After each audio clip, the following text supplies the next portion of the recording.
Alô, alô, alô. Agora sim. Tava falando boa tarde aí, mas não tá indo.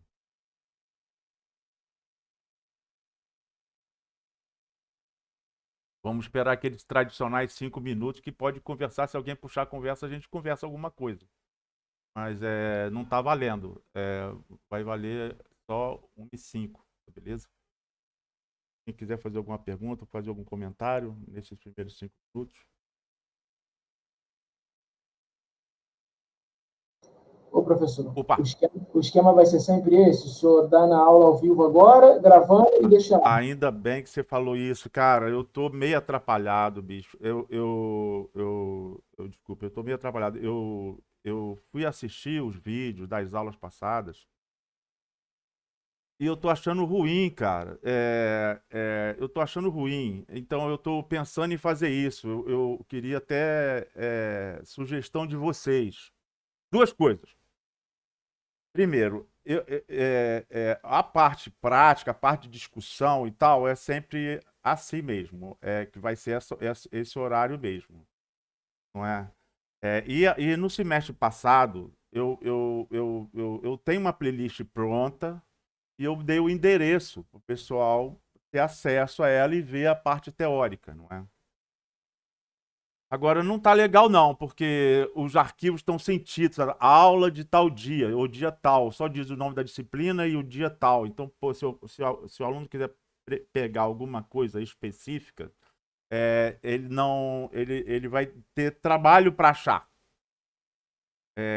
E aí, cara, eu também, cara, eu não sei, cara, eu acho que eu gaguejando ao vivo é menos ruim do que você ver o vídeo de eu gaguejando, sabe? Pelo menos assim dá pra interagir um pouco mais, eu não sei.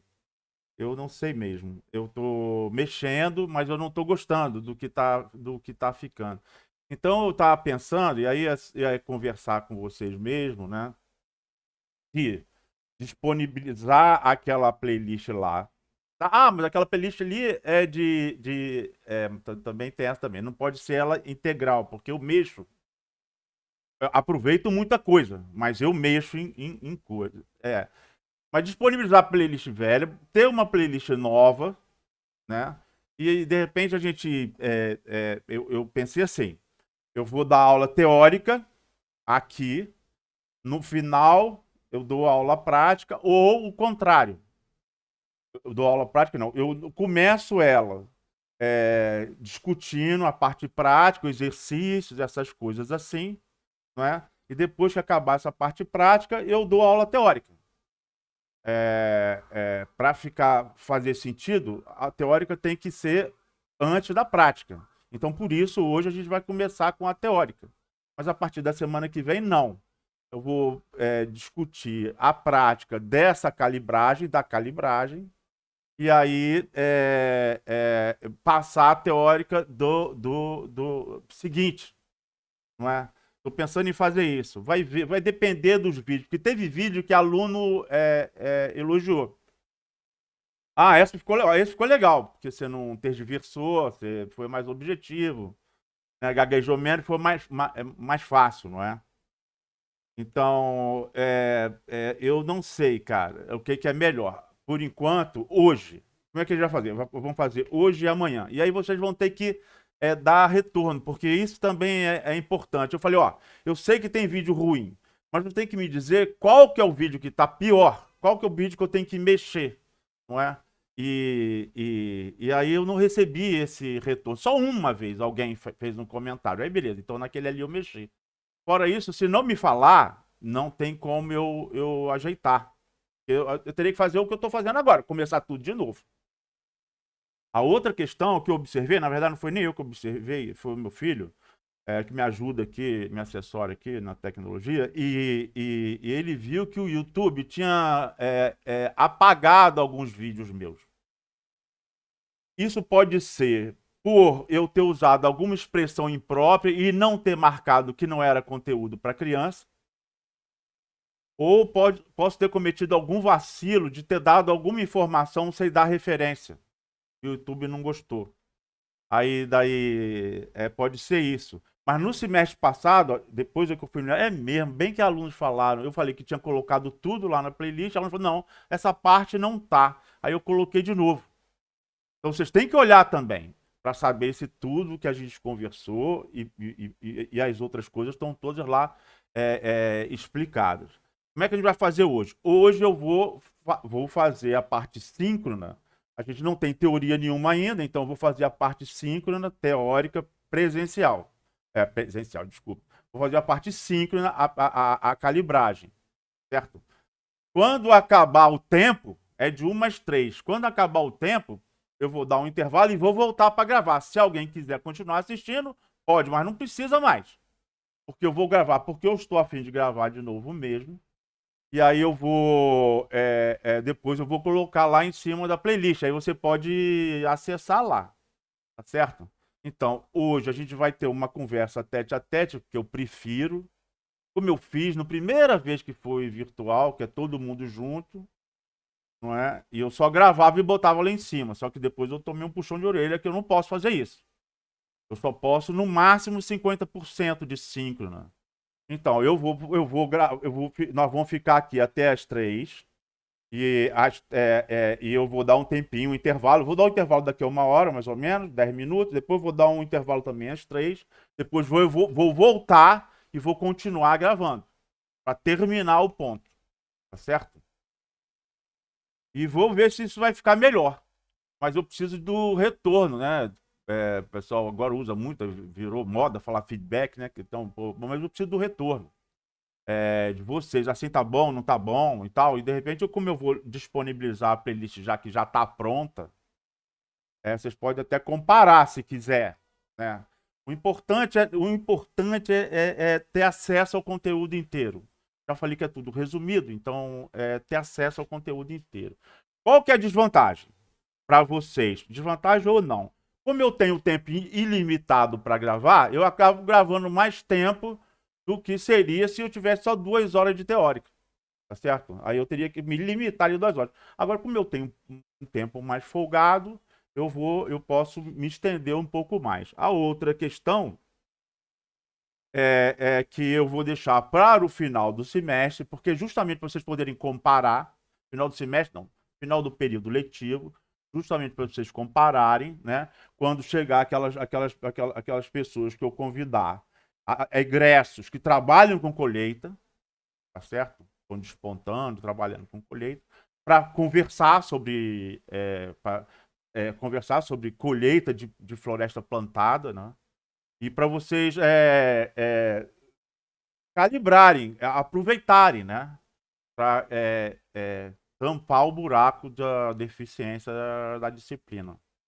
Tá beleza? Já até passou do UMI5, vamos começar então. Falou?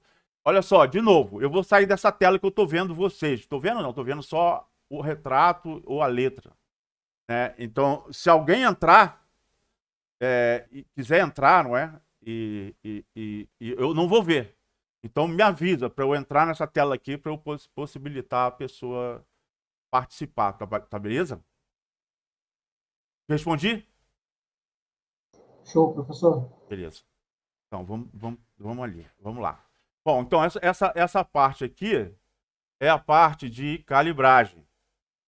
Que a gente vai começar com calibragem. Deixa eu só ver aqui onde é que eu tô. Aqui.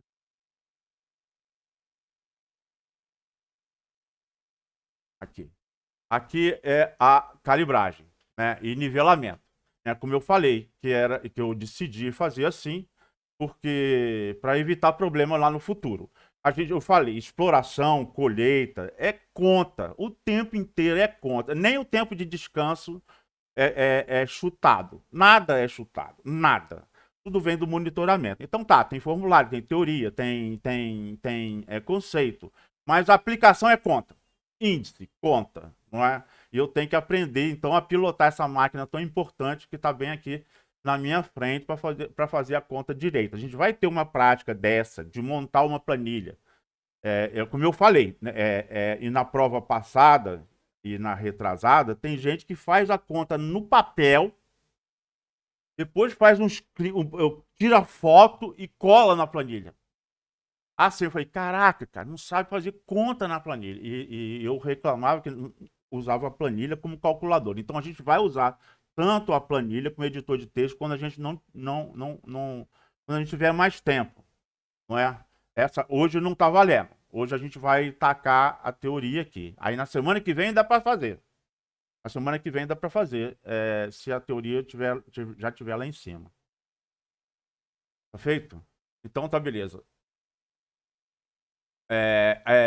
Como é que a gente vai fazer? A primeira parte da disciplina, então, vai ser a apresentação da disciplina, calibragem, que é onde a gente já está, as definições, que é a parte meio chata. Aí, produtividade, custo de produção e custo operacional. Depois, atividades, máquinas e equipamentos. Depois, sistemas de exploração. Na segunda parte, aí é a primeira prova. Na segunda parte, aí vai ter monitoramento dos sistemas de exploração. Eu falei, metade da energia no projeto. A outra metade é no projeto do monitoramento, não é? Tudo, é o monitoramento o tempo inteiro. Depois, ergonomia e segurança. Depois, transporte florestal. Depois, estradas e depois, logística. Tá certo? Então, aí depois a segunda prova. Então, na calibragem, a gente vai pegar razão e proporção. Ah, eu sei, razão e proporção. Será? Você vai ver na lista de exercício. Aí depois, precisão e exatidão, que isso é fundamental. Não adianta. A gente sempre trabalha. Claro, no monitoramento, não. O monitoramento é 100% de tudo. De todas as atividades, todas as equipes, o tempo inteiro. Monitoramento é 100%. É um assunto importante. Você vai pensar, pô, isso vai ser caro para danar. Não, não tem nada a ver com esses papers que você vê publicados, né, sobre produtividade da máquina tal, custo operacional, custo operacional. Não tem nada a ver com aquilo. Monitoramento como conceito, né, como princípio, ele tem que ser imperceptível. A equipe não pode saber que está sendo monitorada, ele tem que ser imperceptível, né?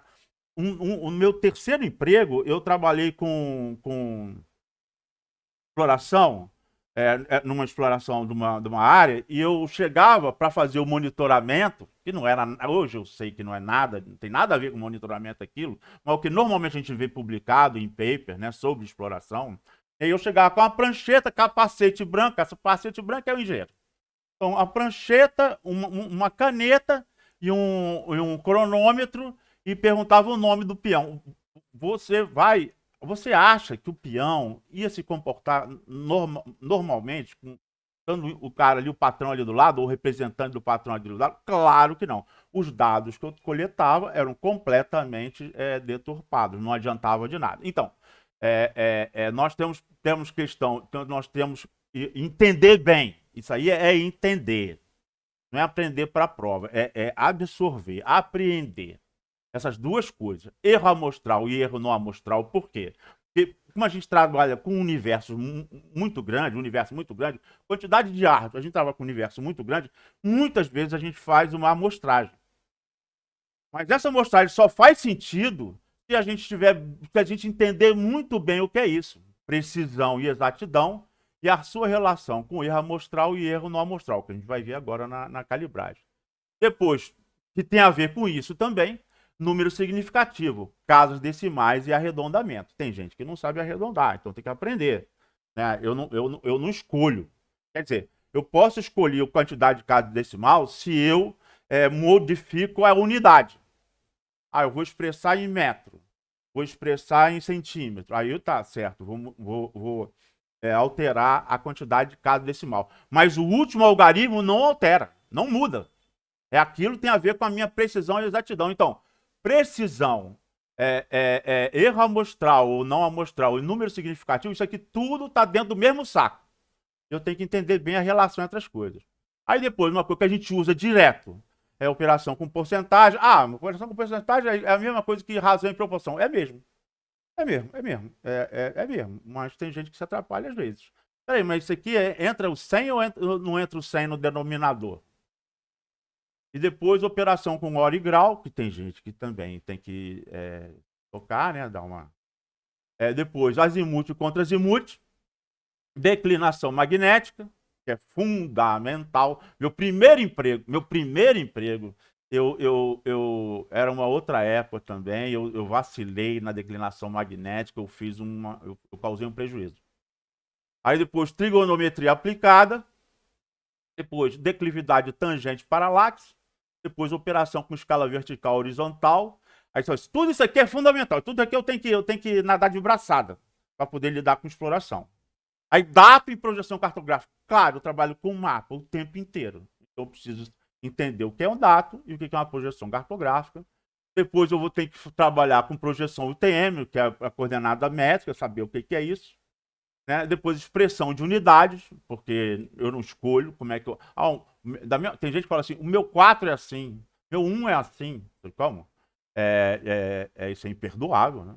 Mas também tem gente que pode usar a unidade errada. Se está usando a unidade errada, o símbolo da unidade errada, está cometendo um erro técnico. Né? Aí combinação, e a combinação a gente vai precisar lembrar ou aprender para poder entender o teorema do limite central e a distribuição normal e a distribuição T. A normal reduzida entra aqui só de gaiata, só para entrar, só para sair. Né? Mas a distribuição normal e a distribuição T, que são fundamentais para eu poder mexer ali com precisão e exatidão, erro amostral e erro não amostral, números significativos, beleza? Então, a primeira coisa que eu vou fazer, quando eu vou trabalhar em algum lugar, eu fui convidado para trabalhar em algum lugar, ou quando eu estou lendo um texto, pode me interromper a qualquer momento, falou? Porque eu estou lendo um texto, eu tenho que me calibrar. Como? Eu vou fazer um inventário.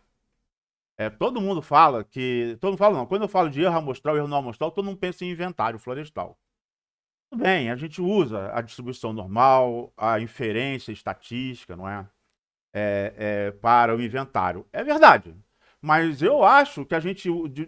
Quando eu falo em distribuição amostral, amostragem, né, inferência estatística, seria muito mais importante você olhar exploração, colheita, do que inventário. Sendo que quando eu falo isso, quando eu falo exploração, colheita, o pessoal pensa na máquina, pensa em máquina pesada, pensa peão, máquina pesada e tal. E se eu falo em distribuição amostral, amostragem, para inferência estatística, a gente usa muito mais, ou deveria usar, muito mais estatística, amostragem na exploração do que no inventário. O inventário é só para tu avaliar lá a floresta, o que tem. Aquilo ali é uma das variáveis que entra. E quando exploração, você tem um monte de atividades e cada uma delas merece uma amostragem, estratificação, toda a teoria da amostragem, da inferência estatística. Beleza? Então, eu vou trabalhar num lugar. Você foi contratado, vai trabalhar no lugar. O que você faz antes de ir para lá? Vou preparar minha mochila, tá certo. Minha mochila, minha mala. Mas eu tô falando assim, teoricamente, o que você faz antes de ir para lá? Você não pode chegar lá como um turista. Você tem quando as pessoas contratam, principalmente se for no Centro-Sul, nem tanto, mas precisa também, de qualquer jeito precisa. Mas se for em floresta natural, o que você precisa fazer antes de ir? Ainda no laboratório, como? Ainda na mesa, na prancheta. Alguém pode me dizer o que eu tenho que calibrar ou me aprontar? Dou-lhe uma, dou-lhe duas, dou-lhe três. Beleza. Então, primeira coisa, eu tenho que saber onde é que eu vou. Tá certo? Eu tenho uma floresta lá, estou pensando em exploração, estou pensando em manejo, seja lá o que for, isso serve para tudo. Serve para tudo mesmo. Então, eu tenho que pegar, a primeira coisa que eu tenho que pegar é aquele manual da vegetação, do IBGE, que descreve a vegetação. eu devo ter num SIG já o shape com todas as variações de vegetação. Por exemplo, na floresta amazônica, por acaso eu só faço exemplo de Amazônia, tudo bem. Mas você tem floresta densa e floresta aberta. Já separou aí, densa e aberta. Sendo que a densa, eu tenho várias graduações. Tenho várias graduações, tenho 5 graduações, até chegar lá embaixo, aquela floresta inundável, que a gente chama de várzea, inundável regularmente. E eu tenho também floresta aberta. São 2 florestas completamente distintas. Quando você entra, você percebe. Floresta densa, fechada em cima. Ela é densa em cima. Como ela é fechada em cima, embaixo ela é aberta. Embaixo ela é aberta. A trena vai embora. A trena vai embora. A trena vai embora. O cara que está abrindo picada, bota a baliza lá e ele vai embora. Se você não prestar atenção, dependendo da floresta, se você não prestar atenção, você se perde. Você sai da picada, porque o cara não precisa cortar quase nada. Tem floresta assim também. E floresta aberta? Floresta aberta é o contrário. Ela é aberta em cima. Mas aí embaixo ela é super densa. É ruim de andar.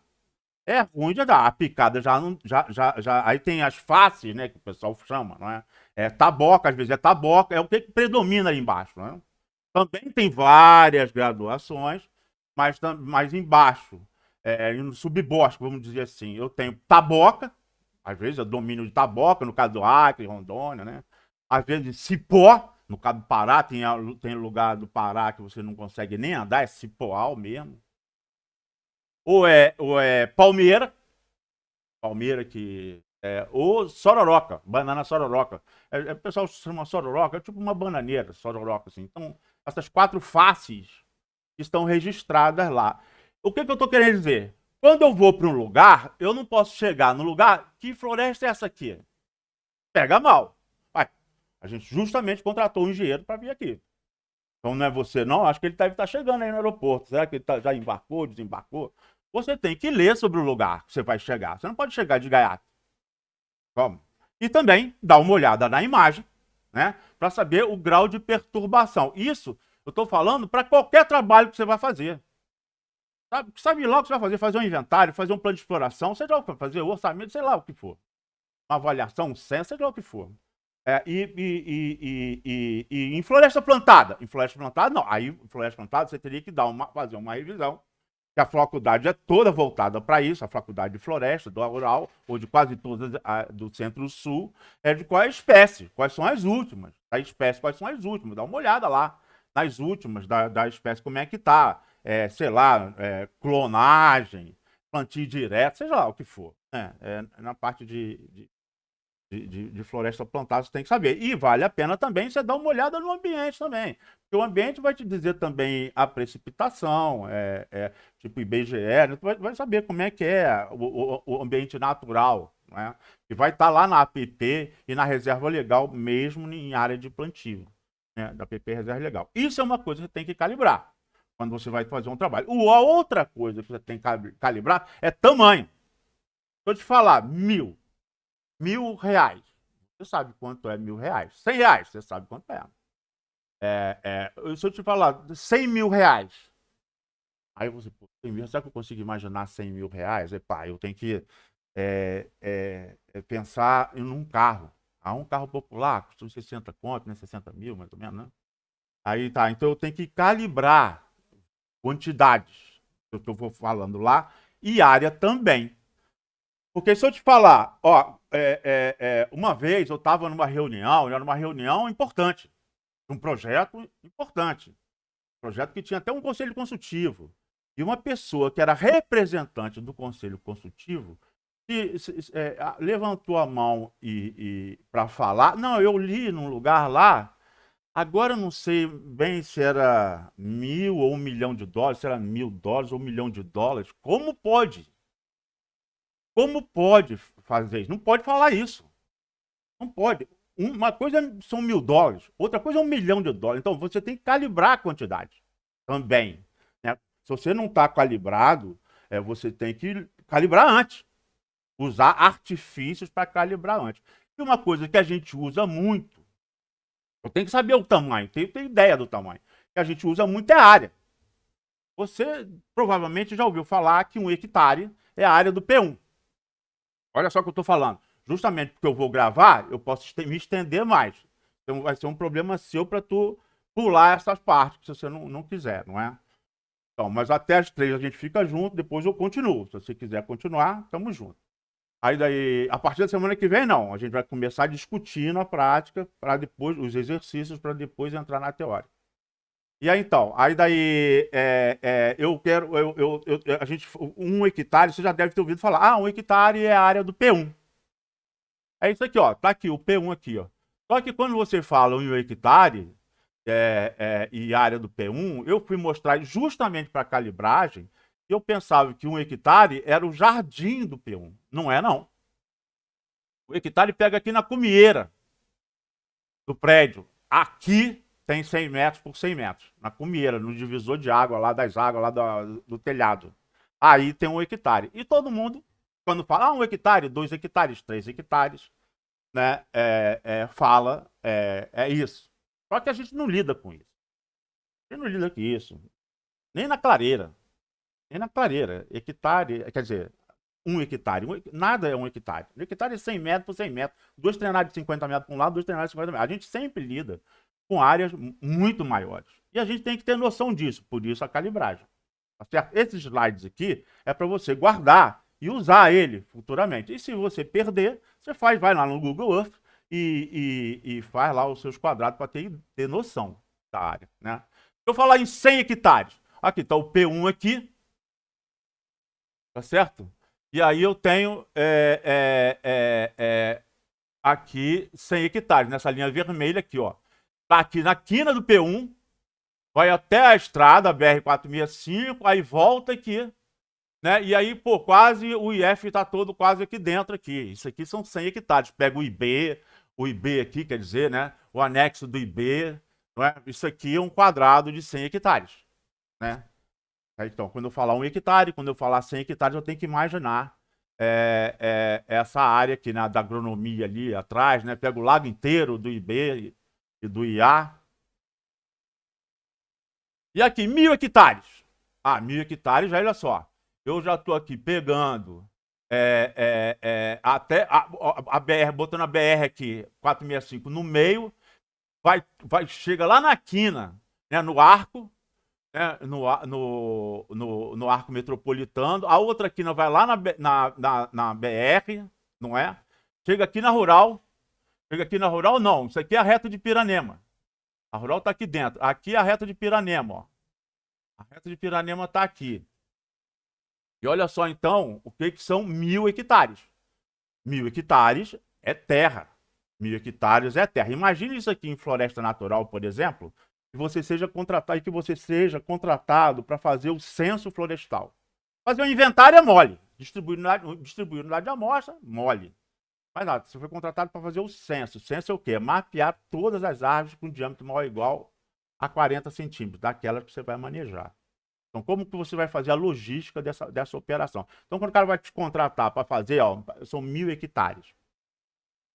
Aí você tem que saber o tamanho, a quantidade de quantos eu vou precisar. Ou entrou a estatística aí. Ou você vai pegar dados de outrem, ou você vai pegar dados da sua amostragem. Se você não tiver para onde correr, vai pegar dados da sua, vai fazer uma amostra, pegar dados da sua amostragem para você poder inferir, usar a estatística inferencial para você poder fazer um dimensionamento, para você poder fazer um orçamento e dar certo. Sendo que a maioria das vezes tem tanto erro no amostral que não dá certo. Então não vale a pena. Eu mesmo digo, não faça inventário amostral. É uma área que você vai manejar, não faça inventário amostral. Você vai errar, cara. O peão vai errar.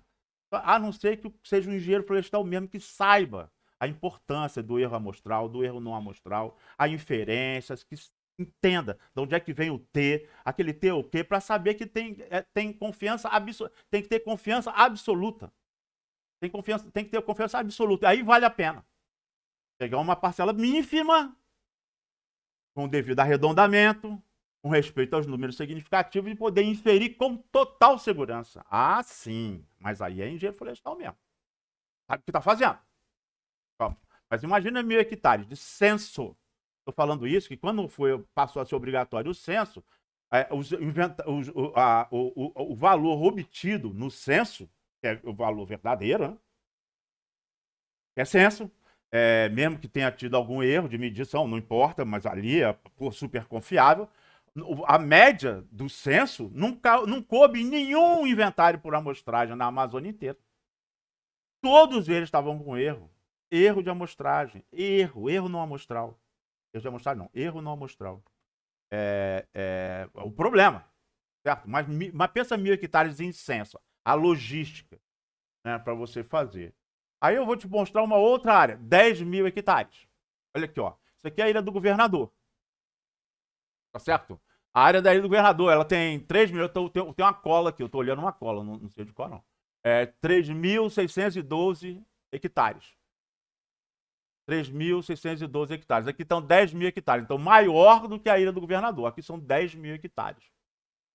E se você fosse contratado para trabalhar, fazer o censo florestal em 10.000 hectares, a sua perna tremeria? Tremeria, provavelmente, mas não é para tremer. Ia tremer só no primeiro. Só no primeiro. Depois, não. Por isso que você está se formando em engenheiro florestal. Se você for contratado para fazer o inventário florestal do Brasil, você tem que saber fazer. Pô. Saber fazer. Stratificar, fazer amostragem, imagem, fazer amostragem e dar um valor a média estratificada. Isso fazer o censo florestal em 10.000 hectares. Tem uma empresa, que eu saiba, é a empresa que lida com a maior unidade de produção anual, que é uma área dessa. Ela faz o censo florestal de 10.000 hectares. Faz o censo florestal de 10.000 hectares. Então, quando ela fala assim, eu faço o censo florestal, mas quando ela fala que faz o censo de 10.000 hectares, é só o censo.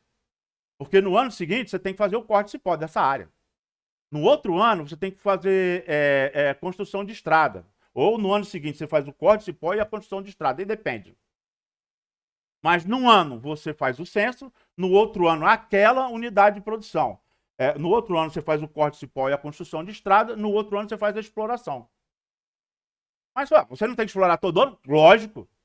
Então, no primeiro ano você faz o censo da primeira, no segundo ano você corta o cipó da primeira, desculpe, e já faz o censo da segunda. No terceiro ano você constrói a estrada. No terceiro ano você explora a primeira e constrói a estrada da segunda. No final, em pouco tempo, você está lidando com 4, 5, 40, 50 mil hectares. Vamos? E aí você tem que ter o quê? Monitoramento, eventualmente, aí no caso aí já não faz mais sentido muito, não usa muito a amostragem. A amostragem você usou logo no começo. Aí você faz, a não ser que você esteja querendo experimentar alguma coisa, mas você tem já o dado do monitoramento que te fornece toda a informação de todo mundo o tempo inteiro. Tá certo? Mas aqui está 10.000 hectares. Certo? Então, quando eu falar assim, 10.000 hectares, você tem que correr na slide para fazer olhar. Dá mais de 3 ilhas do governador. E aqui, 1 milhão de hectares. 1 milhão de hectares. Aqui é um mapa do Rio de Janeiro, né? O Rio de Janeiro também tem a cola aqui. Eu posso falar 4.369.600 hectares. Ou seja, 1 milhão de hectares é terra. O Rio de Janeiro, o estado do Rio de Janeiro, tem pouco mais do que 4 vezes isso. Tá certo? Pouco mais do que 4 vezes isso. Agora, se eu te falar que a reserva extrativista Chico Mendes tem 930 mil hectares, 930 mil hectares, quase 1 milhão de hectares, aí você fala, caraca, a reserva extrativista Chico Mendes é enorme. Verdade, agora você sabe mais ou menos o que é 1 milhão de hectares. Aí, não, mas peraí, mas eu quero saber o valor relativo. Quantas famílias tem lá? Aí eu vou te falar, tem mais ou menos 200 famílias, 200 e poucas famílias, 220 famílias. Ou seja, a pessoa que estava lá em Brasília, que deu uma canetada, que ficou olhando o mapa, que no mapa pode ser um quadrado, pode ser pequeno, pode ser grande. Eu acho que a pessoa que chegou lá, que rabiscou mapa lá, fez o projeto, não só a pessoa que fez o projeto, uma pessoa que autorizou, que virou decreto, ninguém tinha noção de área. Veja bem, qual é a população do estado do Rio de Janeiro? E agora só 1 milhão de hectares para 200 famílias, 200 e poucas famílias, 220 famílias. O que você acha?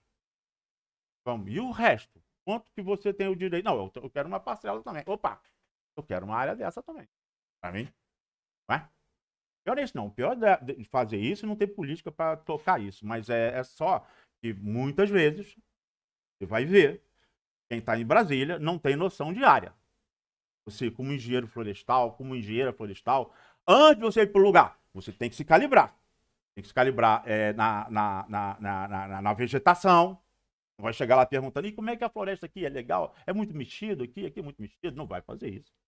E também vai calibrar a questão de área também. Guarda essa ou então dá uma olhada nos slides lá também. Pega o manual do IBGE, dá uma lida lá.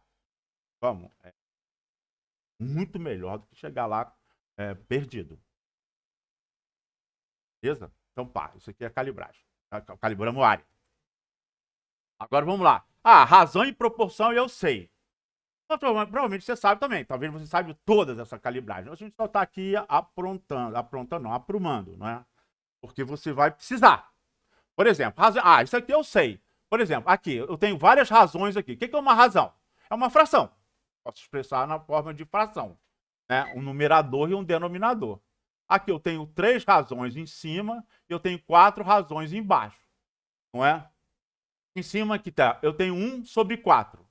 Eu posso expressar essa razão assim, e eu posso executar a razão. Então, 1 sobre 4, 0,25. Ou 1/4. Tá certo? Aqui também. Desculpe, 2 sobre 8. 2 sobre 8, se eu dividir 2 por 8, vou ter 0,25. Ou 1/4.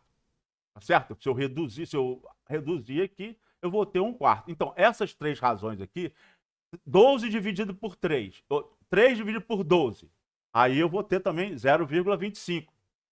3 dividido por 12, 0,25. Então, 0,25 é a razão, né, dessas 3 frações aqui. Né? Então, eu digo que elas são proporcionais, porque o resultado é igual. O que isso me dá? Aqui tem outra. 10 dividido por 2, 5. 20 dividido por 4, 5. 30 dividido por 6, 5. 40 dividido por 8, 5. Opa, então aqui é só proporcionais. Qual é a utilidade disso? E eu faço isso o tempo inteiro. Tem a parte de inferência estatística, a gente vai chegar lá. Mas eu uso a razão e proporção o tempo inteiro. Se eu, no caso, vamos chegar lá, a gente não trabalha com média. Ah lá, é mesmo? É verdade. Você fez um inventário, uma avaliação. Estou antecipando lá na frente, só para valorizar aqui a razão aqui, proporção. Você fez uma amostragem. Aí o cara, puxa, cara, o inventário lá deu uma média de, para falar da Amazônia, deu uma média de 15 metros cúbicos por hectare. Uma média de 15 metros cúbicos por hectare. Não foi censo, foi inventário. Se você fala isso para uma pessoa, tudo bem, ela vai achar 15 metros cúbicos por hectare. Se você fala isso para um engenheiro, ele vai falar, e eu com isso, cara? Para que me serve essa informação? O que me serve a informação? E você vai ver isso mais adiante ali, quando a gente chegar lá em distribuição normal, distribuição. O que me adianta você me falar a média? Não me adianta nada quando a gente vê combinação também. Uma média, se é de um inventário, se é de uma amostragem, seja do ciclo de uma máquina, só faz sentido se ela estiver acoplada a um erro amostral. Claro que ela tem que ter uma unidade, metro cúbico, árvores, indivíduos, não importa, hectare, não importa. Mas só faz sentido uma média, se é de amostragem, se é de censo, não. Se é avaliação total, não. Mas se é de amostragem, não faz sentido nenhum uma média sem um erro amostral. Sem a medida do erro amostral. Que é para o intervalo de confiança da média da população. Você não quer saber a média do inventário, você quer saber a média do inventário para aquele que ele fez lá. Você quer saber a média da população, que é em cima da média da população é que você vai fazer a inferência estatística. Você vai dimensionar, você vai botar custo, você vai botar quantidade de equipe, você vai falar de prazo. E tudo isso você vai levar em consideração proporção. E para isso, deu isso, Então, para isso tudo, vai dar quanto? E aí é que está o erro amostral, a importância do erro amostral. Que você não pode usar a média. Você não pode usar a média. Você tem que usar, às vezes, você vai ver isso na exploração. A gente faz o tempo inteiro. Às vezes você usa o limite inferior do intervalo de confiança e às vezes você usa o limite superior. E você é que tem que saber onde é que você vai usar o limite inferior, onde é que você vai usar o limite superior. Por exemplo, em custo. Custo é melhor você usar o limite para ter mais segurança. Despesa, limite superior. Né? Pô, mas se estiver muito longe, opa, então você quer diminuir o erro amostral, para não ficar muito longe. A diferença entre o limite inferior e o limite superior. Né? Receita, limite inferior. Para se você não cometeu nenhum erro, né, de medição, erro não amostral, você pode afirmar com segurança e botar o seu chamegão lá, anotação de responsabilidade técnica, carimbo e pronto. Fui eu que fiz. Eu que fiz, não tem erro não. Vamos.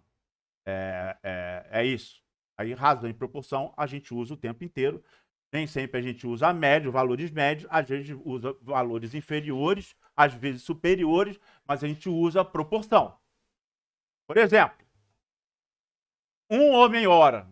Eu vi lá que tem no limite inferior, um homem-hora faz no mínimo 200 metros de picada. Certo? E eu preciso fazer 800 metros de picada. Quantos homens-hora eu vou precisar? Isso aqui é mole. Isso aqui é mole. Isso aqui está dividindo, passa para lá multiplicando, não é isso? 800, né? Dividido por x, né? O que está dividindo, ou isso aqui está multiplicando, passa para lá dividindo. Tá certo? Aí eu perguntei uma vez na turma, falou assim, por que o que está dividindo passa para lá multiplicando? Aí alguém se levantou bravo, falei, porque é uma convenção. Não tem nada a ver com convenção. Você tem que saber o que é razão e proporção, se são razões proporcionais, tipo essas daqui, não é? Elas vão continuar sendo proporcionais se tudo que eu fizer de um lado, eu continuar fazendo de outro. Por exemplo, se eu multiplicar essa daqui por 2, tá certo? Essa aqui por 2. Eu tenho que multiplicar essa daqui por 2 também, para que continue sendo proporcional. Então, multiplicar essa por 2, eu tenho que multiplicar essa por 2 também, para ser proporcional. E aí, aqui é a mesma coisa, tá certo? No caso aqui, eu quero saber x. X aqui, ó. Eu sei que, por ser proporcional, o produto dos extremos, que são esses dois aqui, tem que ser necessariamente igual ao produto dos meios, que são esses daqui. Ou seja, 1 vezes 800, 1 vezes 800 tem que ser igual a 200 vezes x. Pô, mas você está me ensinando o beabá? Calma lá. Calma lá, um pouquinho só de paciência. Aí aqui, ó, você tem a razão, você tem a igualdade aqui, produto dos extremos é igual ao produto dos meios, e você tem a variável que você quer calcular aqui. Tudo que eu fizer desse lado, eu faço desse lado também. Então, por acaso, se eu dividir isso aqui por 200, esse lado aqui eu dividi por 200, eu tenho que dividir esse aqui por 200 também para manter a proporção. Aí eu vou acabar isolando o x, 800 dividido por 200 vai dar 4. Então eu precisaria de 4 homem-horas para fazer 800. Eu faço de cabeça, sim, mas às vezes eu tenho proporções múltiplas. Quando é a razão só 2, assim eu sei fazer. Agora eu já sei que não tem nada a ver com convenção. Está multiplicando, passa para lá dividindo. Isso você faz na prática, mas você tem que primeiro entender. Para você saber onde é que está operando e o que, você tem que fazer. A única coisa que você tem que fazer para manter a igualdade é o que você faz de um lado, faz do outro. E acaba que, no final das contas, o que está multiplicando passa para lá dividindo mesmo. Mas não é convenção. É operação nos dois lados da balança. Eu boto o peso, tem que botar o mesmo peso nas duas. Está equilibrado, eu boto o peso, tem que botar o mesmo peso nas duas. Ou se eu tiro, caso de multiplicação, né? Como subtração também está valendo. Aí, ó, eu estou falando de proporções múltiplas. Eu estou botando lá quantidade de equipe em tanto tempo, trabalhando tantas horas por dia, faz tal produto. eu preciso de uma outra produção que é muito maior, que é a minha safra inteira, a minha colheita inteira. Aí eu quero saber, se eu botar tantas horas de expediente, eu modifico essas variáveis. Se eu botar tantas horas de expediente, se eu botar tantos dias na semana, o que eu fizer em cima, eu tenho que fazer embaixo também. Aí, insumo, no primeiro caso, que eu fiz para uma avaliação, para uma amostragem. Tá certo? O insumo A com o insumo B, vezes o insumo B, vezes o insumo C. Seja lá o que for. Hora de trabalho,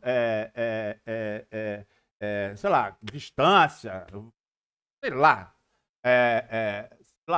Aí daí, um insumo vezes insumo. Vezes insumo tem que ser igual a um determinado produto. E aqui eu quero um outro produto. Aqui é a minha safra total, um volume total. Aí eu tenho, aqui eu posso arbitrar, aqui eu vou mexendo. Eu vou mexendo aqui, deixo uma variável, né? Eu deixo uma variável aqui para saber quanto que eu vou precisar dela. Quantidade de gente, ou número de hora. Eu tenho que, ou posso alterar mais de uma até, não é? Posso modelando mais de uma, para poder, aí uma final vai ter que ser um valor tal que mantenha essa proporção. Então, isso vezes isso vai ser igual a isso. Isso vezes isso vai ser igual a isso. Logo, eu vou ter, transformei uma proporção múltipla, né, numa proporção simples. Né? Vou isolar o x, que eu boto de um lado, eu boto do outro também, que eu multiplico, divido também, e aí eu tenho um meu resultado. Certo? Tem uma outra forma de fazer também, de você ver se é diretamente proporcional ou não. E quando não é diretamente proporcional, você inverte. Mas isso às vezes você está cansado, está trabalhando, aí às vezes se você está fazendo isso o tempo inteiro, aí você fica com a manha de fazer. Mas se você não está fazendo isso o tempo inteiro, você pode errar. E como você não deve errar, claro que você vai errar sempre, um monte de coisa na vida. Mas tudo que puder evitar para errar, você vai evitar. E aí fica mais fácil assim. Você só multiplica os insumos para dar um produto.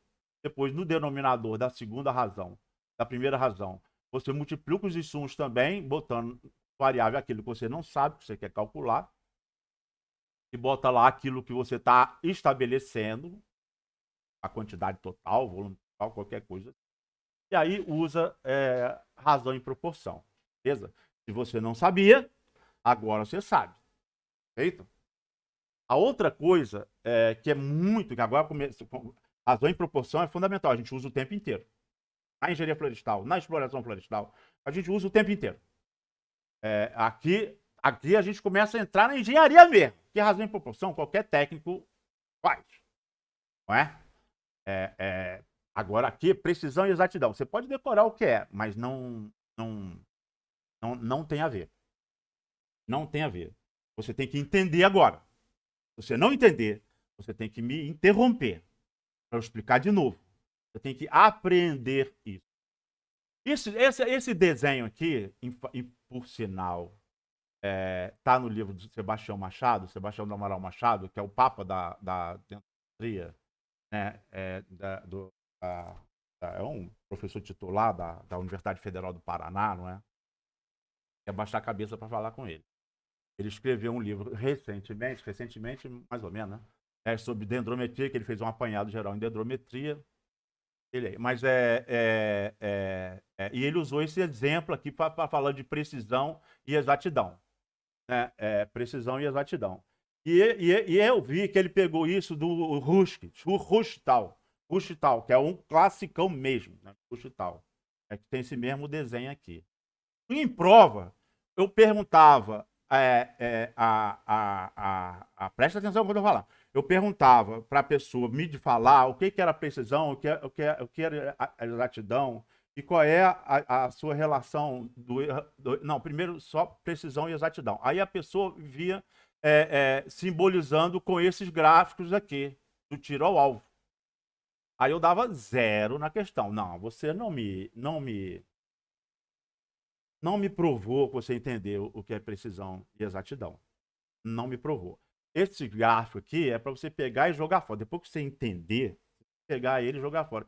E eu estou botando porque é um desenho clássico, mas só para mostrar que você pode pensar que entendeu o que é precisão e exatidão, né? E não entendeu, tá certo? Aqui, por exemplo, eu estou tendo, esquece esses alvos aqui, eu estou querendo fazer uma estimativa, estou querendo usar a inferência estatística para fazer uma fazer uma estimativa, né? Eu faço uma avaliação, né? Eu faço uma avaliação. Aí, dessa avaliação, eu posso apresentar eu uso a estatística descritiva. Aí eu falo da média, como foi o máximo, o mínimo, quantos tem, tal, papapá, como é que foi. Faço o gráfico, né? Estou descrevendo os meus dados. Certo? A estatística descritiva. Para facilitar a vista, né, de quem está olhando, né? Imagina, você fez, acompanhou uma equipe o dia inteiro fazendo arrasto. O dia inteiro. Não, ficou uma semana. Não, ficou o mês inteiro. Anotando lá. Não se faz isso, não. Mas ficou o mês inteiro anotando lá o arrasto. Aí, como é que foi o arrasto? Aí você vai chegar, pega todas aquelas fichas de campo que você pegou, você anotou, registrou. Aqui, ó, foi assim, ó. Isso não me interessa. Não dá pra ver isso. Tem que cozinhar esse dado aí, você tem que preparar eles, tem que ajudar. E aí você usa a estatística descritiva para apresentar aquilo que é útil. Também tem que se desvencilhar desse negócio, relatório, quanto mais coisa eu botar, melhor. Não. Tem que ver o cliente, o que o cliente quer. O que vai ser útil para ele, certo? Às vezes tá no termo de referência, eles pedem um monte de bobagem. E aí você tem que fazer, porque você tem que atender o termo de referência. Mas se não for isso, se for na vida como ela se for no trabalho mesmo, vai apresentar a estatística descritiva, que é o resumo, a média, né, a média, o máximo, o mínimo, o total, sei lá, do que você viu, numa folha. Meia folha dá, um quarto de folha dá, o mínimo possível. Ah, não, para ter tudo que ele quer, eu vou precisar de mais folha, mais gráfico, para ele poder entender direito, tomar decisão. Certo? Então tá, eu uso a estatística descritiva. A outra é a estatística inferencial. E a estatística inferencial é aquela que eu uso a média. Usa a média? Não. Não usa a média. Se eu estiver usando a média, eu estou errando. Você vai entender isso depois. Você vai optar entre o limite inferior e o limite superior. No caso, o tempo de ciclo. Você vai ter uma média e você vai ter um erro amostral. O erro amostral é aquela variação em torno da média em função da amostragem que você fez. Certo? Aquela variação lá. E você, no caso do tempo por ciclo, você vai levar em consideração o limite superior. Se você pegar a média, está arriscado a média da população, é muito provável que não seja aquela média da sua amostra. A média da população está lá no seu intervalo de confiança. Você não sabe qual é. Mas você tem que saber qual é a média da população. Então, por via das duas, por segurança, você leva em consideração o limite superior do intervalo de confiança. Então, se a média foi 4 minutos, mais ou menos 1 minuto, olha só o erro amostral, 25%. Mais ou menos 1 minuto, mais ou menos 1 minuto, não, o erro amostral com 1, o erro amostral 1, então você vai levar em consideração 5, vai levar 5 minutos por ciclo. Para você poder saber quanto tempo vai demorar. E dependendo desse tempo, dentro daquela janela que você tem, quantas equipes você vai precisar para dar conta do recado e não ter problema. Como? Tá certo? Então, e aí é que tá. Se você tem a média 4, não quero saber da média. A média é a média da tua avaliação. Eu quero saber o seu erro amostral. Como? Quero saber o seu erro amostral. Então, qual é o limite inferior, qual é o limite superior do intervalo de confiança onde a média da população vai estar lá dentro. A gente vai chegar lá no T. Que T é aquele negócio? Que diabo é aquele T ali? O T é um número que você pega da tabela. Que irada. Nem se usa mais tabela. Usa a função T. O que diabo é aquele T ali? Você tem que ter cônscio do que você está fazendo E aí você vou levar em consideração, às vezes você vai levar em consideração o limite inferior, às vezes você vai levar em consideração o limite superior. Mas veja bem, eu tenho a média 10 e o meu erro amostral é 1. Então, a média da população, que é o que me interessa, não me interessa a média do inventário, do levantamento que eu fiz. Eu sei que a média da população, que é o que me interessa, está entre 9 e 11. Certo? 9 e 11. Às vezes eu vou usar o 11, às vezes eu vou usar o 9. Dependendo do que eu estou estimando lá. Como eu falei, receita, lucro, eu vou tentar o limite inferior. No mínimo eu vou ganhar isso. E aplico a matemática financeira para saber se está valendo ou não. Despesa, eu vou levar no superior. Levar o limite superior, porque no máximo eu vou gastar isso. A média da população está aí dentro que eu não sei onde está. Por isso que você quer mais precisão. Certo? Por isso você quer mais. E o que é precisão? É a relação entre o erro amostral e a média. Olha só. Aqui, por exemplo, nessa amostragem aqui, digamos que a média está aqui, ó. Essa seja a média. Ficou muita variação. Muita variação. Né? A média da população está aqui, mas você não sabe o que. Você não está vendo a média. Você não está vendo, quando você está fazendo uma amostragem, você não vê a média da população. Você tem a média da amostragem, da tua amostra, da sua amostra. Não tem a média da população. A média da sua amostra não serve. Você quer o limite inferior, aplicar a estatística que a gente vai ver, para você saber o limite superior e o limite inferior, para você poder fazer a inferência estatística, que já não é mais estatística descritiva. É estatística inferencial. Baseado na minha amostra, né, eu posso dizer que no mínimo vai ter tanto, ou no máximo vai ter tanto. E aí, você quer uma coisa mais precisa.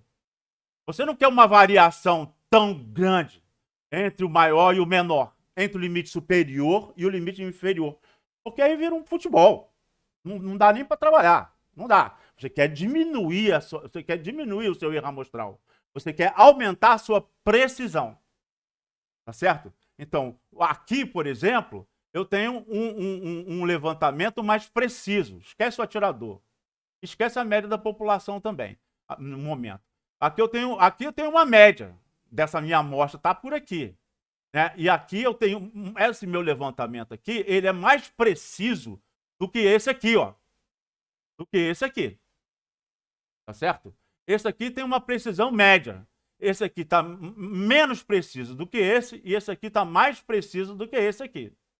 E o mais preciso de todos é esse aqui, que é o que eu quero.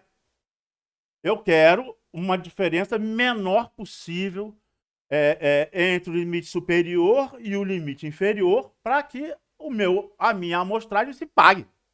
Senão não vale a pena. Senão não vale a pena. Não, eu chuto. Eu chuto, sai mais barato. Vai lá e pega um levantamento de outrem, calma, é mais barato. Você vai fazer uma amostragem, então você tem que procurar ter uma precisão grande, certo? Ou seja, um erro amostral pequeno, certo? E esse erro amostral você calcula, é o tal do TSX, né? T, a gente vai ver o que é multiplicado, que tem a ver com a probabilidade, grau de liberdade, a probabilidade, né? Que a gente vai multiplicar pelo erro padrão da média. Pelo erro padrão da média de todos os levantamentos, se eu fizesse todos eles. Então, eu vou calcular o meu intervalo assim. Então, eu tenho que ter uma precisão alta para poder usar a minha inferência estatística com qualidade. Tá certo? Mas, isso eu estou medindo errado. Vou te dar um exemplo e talvez você caia nessa. Talvez você tenha que fazer o meia-culpa. Não precisa falar, não. Mas é muito comum. É muito comum pegar estagiário, aluno, dá a ficha de campo, bota a ficha de campo na mão dele. Ixi, eu já me aborreci tanto com isso. Bota a ficha de campo na mão dele, ele não lê a metodologia. Isso aqui eu já sei que é DAP, altura comercial, tá? Isso aqui eu sei fazer. E aí tá lá o número da árvore, árvore número 1. Aí tá morta. Aí ele bota lá M. Onde tá nome vulgar, ele bota M. Bota M, cara. E ali, naquilo não tá escrito N. Ali está escrito nome vulgar. Não existe nome vulgar morta. Morta é estado físico, está noutra coluna. Está noutra coluna. Opa! Vou voltar aqui nessa questão do erro não amostral, que é o que faltou, né? E a gente vai dar agora 10 minutos de intervalo e voltamos, tá beleza? Daqui a 10 minutos a gente volta.